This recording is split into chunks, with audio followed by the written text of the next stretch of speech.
Welcome back to the Dallas Meetup Dime, where we get straight to the value in 10 minutes or less. I'm your host, Carson Gibbons, and today I'm joined by a Dallas native and a longtime Dallas Meetup attendee. He's the founder of ENO8, a Dallas-based tech studio that helps companies to design and develop innovative digital products. ENO8 has had numerous mentions in the news, winning numerous Inc. 5000 Growth Awards, being featured in the Dallas Business Journal and Dallas Innovates, as well as placing in the esteemed Dallas 100 list, selected by the Caruth Institute for Entrepreneurship at SMU Cox School of Business. All of that pales in comparison to the real reason he's here today. He's a genuine player that responds to text and email, adds value, gives to get, and frankly, I've uncovered more of his current project workload walking around town than I have even speaking with him. Please help me welcome the founder of ENO8, Jeff Francis.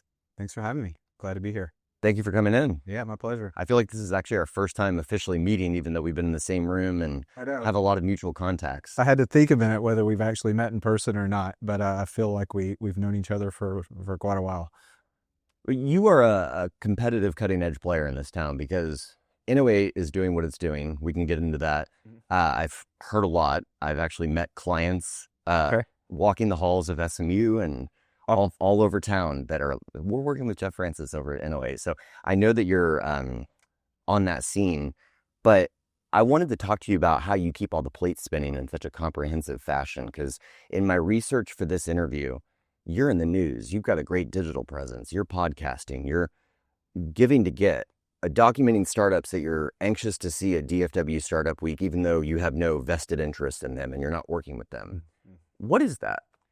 I think a lot of it is the philosophy of planting seeds and building relationships. I mean, I've been in this type of business for a really long time, and I've tried all kinds of different things around marketing and generating leads and that kind of stuff. And the thing that I just sort of got clear on is that my strength is relationship building, and you can't have relationships unless it's really authentic. And I think one way to be authentic is to really try to help people along their journey, whatever that is, and not really expect anything in return necessarily. And I just find that you do that enough times, then your reputation sort of builds momentum, and other people will respond in kind too.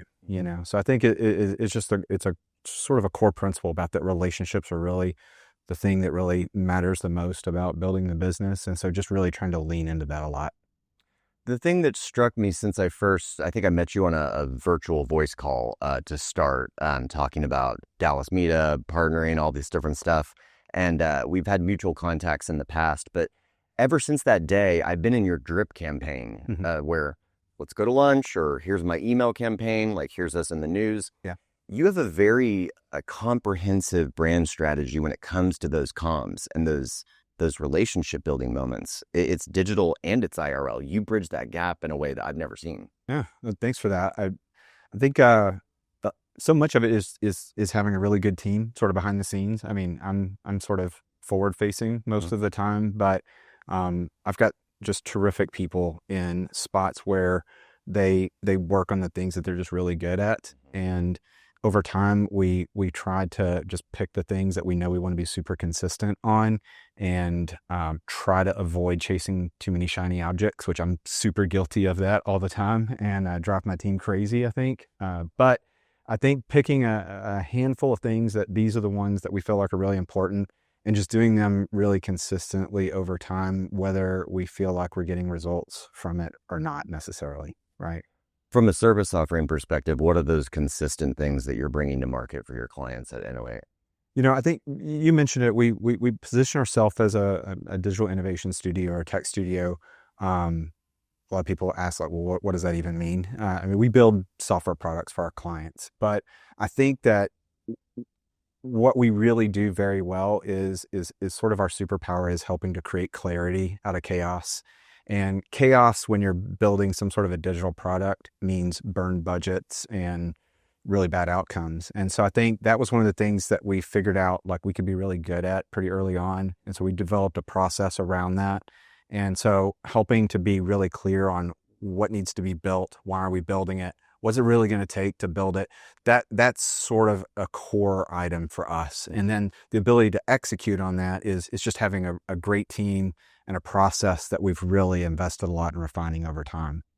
My perception was that you were very iterative in nature with like early stage companies or products that are, you know, they're beta testing a new product. They're bringing it to market. They need like a digital innovation lab of sorts. But you're telling me that there's a formalized process around how that iteration and room for growth actually occurs in your process. There definitely is. And I think that, it's evolved over time too. I think, you and I kind of offline mentioned that like things in our space are changing really rapidly. And I think we know that change is already here, and we're trying to embrace that and make one of our strengths our ability to learn really fast and adapt to what's coming. So the process that we have used for many years has been really successful, and I have a lot of confidence we can deliver way faster, get better outcomes if we follow that process. But we also know that the future requires us to adapt that for sort of the new AI era, and we're seeing some pretty fun and interesting and compelling results from that already. We made it 6 minutes into the interview without mentioning AI, so that's a record, the new record. But let's talk about the elephant in the room.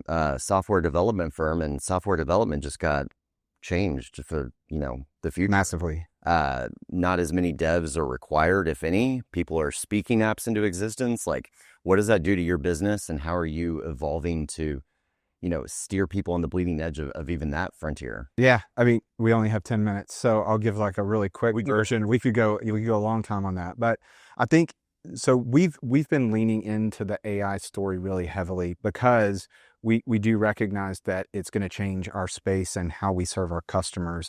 And we would rather be on the leading edge of that and understand how can we leverage that in the right way to just add more value and do what we do even better.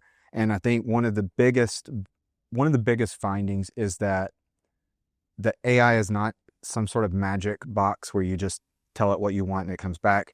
It's going to be it already is a huge amplifier, right? And so if you take really competent, smart, experienced people and you get them trained up with the right tools and the right sort of new process for leveraging those tools, then you're talking about the ability to 10x, 20x, 50x what is possible from that same person or team. And so I think that it's really reinforcing that the star of our show is not going to be AI. The star of the show is still our team and that experience and that process, armed with this sort of superpower in what these AI tools are offering. So ENO8's internal team is obviously using AI to streamline the services that you offer your clients, but how are you educating your clients on how to get better with it? Yeah, I think we're starting to do a lot more of that I think you'll see showing up in our content here really soon. A lot of that stuff is about to be released, and we're going to be doing a lot of it. I think the best way is sort of how we opened up on relationship. I think relationship is really built on authenticity and trust, and so rather than sort of buy into the AI hype, we're really going to take an approach of we're going to share. So good, bad, ugly, like we're going to put our hands on it and like share our experience with it. And I think that one is it forces us to be pretty aggressive in trying things, but also like building a relationship with our clients that, hey, this is changing so fast that no one actually knows everything right now, but we're going to share with you along the way. And I think that ability for us to see this across lots of different client engagements and sort of consolidate those findings and then redistribute that back out to our clients can be really valuable. Brass tacks, like what is your ICP? What does a great project look like for ENO8 to like sink its teeth into? There's a lot of different areas that we can help. I mean, we've had a lot of success with early stage startups. You mentioned, being around SMU and that kind of thing. There's these pre-product, pre-revenue startups. A lot of times we can help them a little bit early on, especially nowadays with some of the AI options. We can do things that we could never do for that same budget, a year ago even. So I think that's a really good, but we've really got a great sort of life cycle of offers that help those companies at each stage. So pre-product, pre-revenue. Once they hit growth, we have a different set of offers that really fit that stage of the game. And then, we even have had a lot of luck with sort of the SMB market, like, the smaller side of the mid-market, where maybe they don't have all of the talent in-house that they need for executing on sort of a product strategy. We can really help in those situations too. Interesting. How many clients do you work with at a given time? And is there a natural deboarding portion of their growth? You talked about supporting them from SMB to growth phase. Yep. Where do you naturally, or are you attached the whole time? It's not uncommon for us to be working with a client for 3, 4, 5 years, sometimes even like longer in a few cases. So, but the way that we add value adjust over time. So once let's take a startup company that's going to be a software company, right? Let's say a SaaS startup. We're going to do a lot of different things in the very beginning before they have any in-house capabilities that really help them. And a lot of times they don't really know what they're getting into with building the product. But as they mature and they start to hire people in-house and that kind of thing, their needs change. And so the cool thing, like for instance, as they start to grow, they may need a lot of the skill sets that we have on our team, but they only need it fractionally. It doesn't make sense to hire that as a full-time person. So we can strategically help them in some of those more high leverage points. And then, oftentimes they just need extra capacity, kind of like feathered in with that strategic element. And then we can kind of help them through those periods too. And new client acquisition is largely word of mouth? Is it the content coming back to remunerate you with new leads that are inbounding, or yeah, what does it look like? It's mainly relationships. I think a lot of that is the nature of our type of business, is that it's, do good work and then that sort of is your best marketing. It sounds super simple, but that's just the reality of it. If you do really good work and, you treat clients really well, then that makes its way around town. And it's Dallas is a big, small city and people talk. And so I want to make sure that they're saying good things when our name comes up. And so that means treating people, the way that you want to be treated all of the time. The content has been an interesting journey for us. I think when we really tried to start investing in that a lot, I kind of had this vision of, we're going to do all this awesome content and then leads are just going to start showing up. And that's not at all what we've experienced, as much as we've tried. But what has been really interesting is that when we do get introduced to people and then they start checking out further, like what content is out there, videos, even long form videos, especially for us, then it's very common that once we have that initial conversation and then they've looked at our stuff before, it's a way different dynamic when we meet, right? Because they're coming in knowing that we know what we're talking about, and you can't fake long form video talking about these types of things. And so it's back to that trust element. And so that's been an unexpected thing where I think it probably didn't impact our lead gen as much as it did our close rate. The quality of leads. They're entering a conversation that you've already started with them. Correct. They're like right in. Correct. Jeff Francis with ENO8. What is your ask for our community here at Dallas Meetup? I think the biggest would be if you know of someone that is sort of starting that journey of building a product, or maybe they're in the middle of it and it's not going well and they're struggling.